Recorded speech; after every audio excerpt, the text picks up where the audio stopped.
All right, folks, let's take a quick look at the markets today.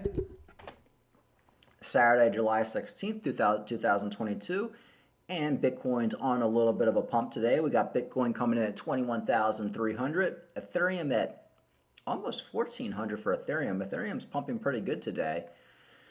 XRP up almost 7% at 35 cents. Cardano hanging out at that 45, 46 cent range where it's pretty much been for the last couple months, to be honest.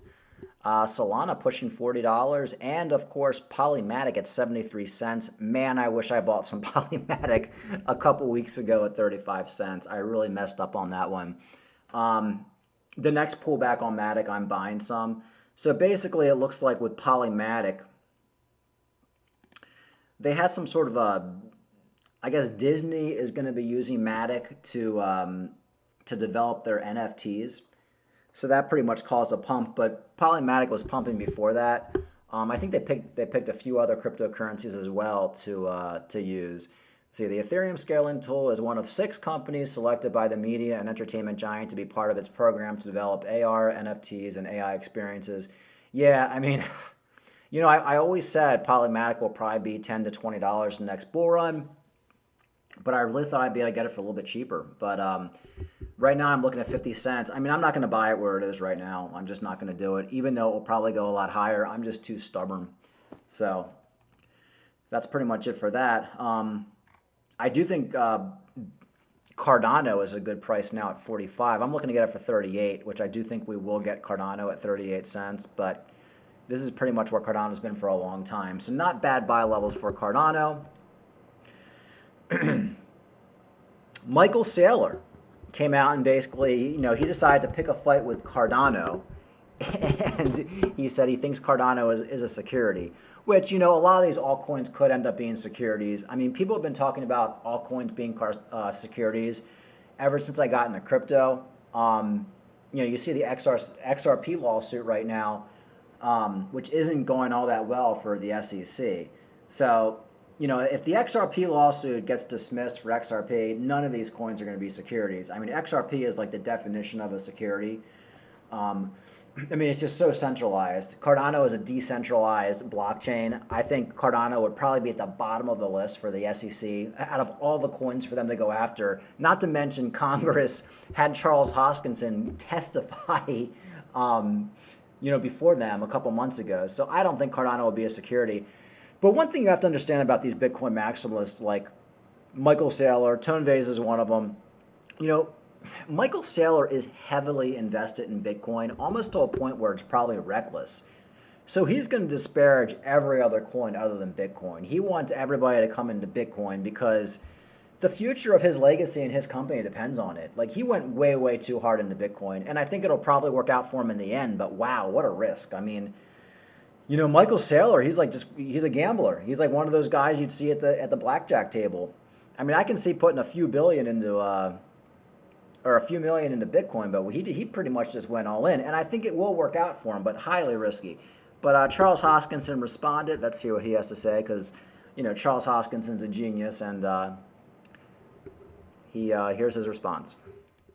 What are your thoughts on Saylor claiming Cardano as a security? Well, you know, Mike Saylor is the Tone Vays of this cycle of, you know, him and Jimmy Song of this cycle of crypto. So back in the day, we had Tone, and Tone was this podcast. He's still around, and I like Tone, but he had this thing. It's like, everything's a scam. It's a scam. It's a scam.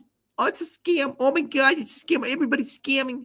He even had this thing called the Scammies. It was his awards ceremony, the Scammies. So now we got Mike Saylor. He's like, Bitcoin is the way. Again, it doesn't do anything for RealFi. I can't build a decentralized power grid. I can't build a centralized telecommunications company. I can't build a decentralized compute. I have no identity solution. It's not programmable, so I don't have dApps and DeFi. I can't even issue an asset, so I have no NFTs, right? It's all outside of that. But don't worry, layer 2 protocols that are highly centralized will somehow solve all of this. Great.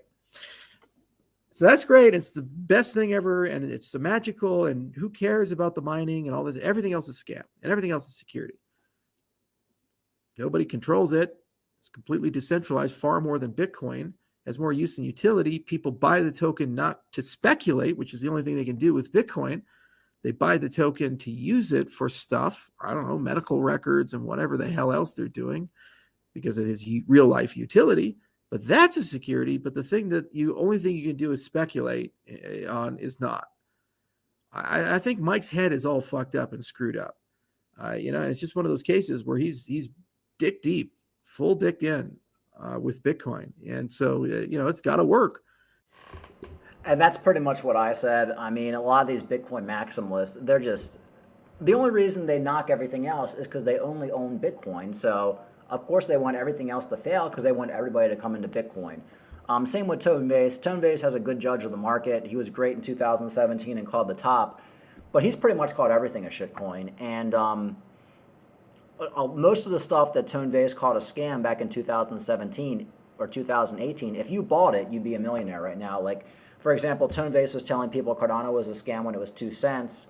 People who bought it made a lot of money, including myself. So the ROI on Bitcoin just isn't there. So if you're looking to make money, the altcoins are the way to go, especially if you're getting in right now. If it was 10 years ago, sure, Bitcoin, you're going to get your 100x gains. But right now, the return on investment for Bitcoin is minimal. I mean, you buy Bitcoin right now at 20, maybe it hits 100. I mean, what is that, 2, 4, 6, 8, they're like 4 or 5x. I mean, Cardano could easily 30, 40x. Theta could easily 50x. A lot of these metaverse coins are going to 50x to 100. So it's all about how you look at it. Of course, Bitcoin is the safest out of all of them, but you gotta take some risks to make money. Anyway, so I think Charles Hoskinson, as always, he said it best, very elegantly. The guy's a genius. All right, what else is going on? We got these. A lot of people are thinking Bitcoin will probably dump down to $10,000. That's what everybody's talking about. Most YouTubers are talking about it. Because everybody's saying that's going to happen, it probably won't. I remember during the COVID dump, everybody was saying, wait to get your Bitcoin for $1,000. A lot of people were saying, wait to get it for $1,000. Even after COVID, people were saying Bitcoin's going to 500, it's going to 1,000. A lot of people left the market. A lot of YouTubers left the market, and they're like, oh, I'll come back when it hits $500. And what happened? It hit like 4,000, and then that was it. So for me, I'm thinking between 13 and 15,000 is probably the most logical bottom for Bitcoin. Will it have a flash crash down to 12 or 11? Maybe. I just don't think people are going to get their $10,000 Bitcoin unless something really, really bad happens. I know I said it could probably happen in a flash crash on previous videos, but so many people are calling for it right now, it's making me think it won't get that low. Remember, folks, this is the time to have skin in the game. Bitcoin's already dumped so much. A lot of these altcoins are down 90, 95%. Bitcoin's down 60, 70, 80%. This is the time to at least have 50% of your money in cryptocurrency.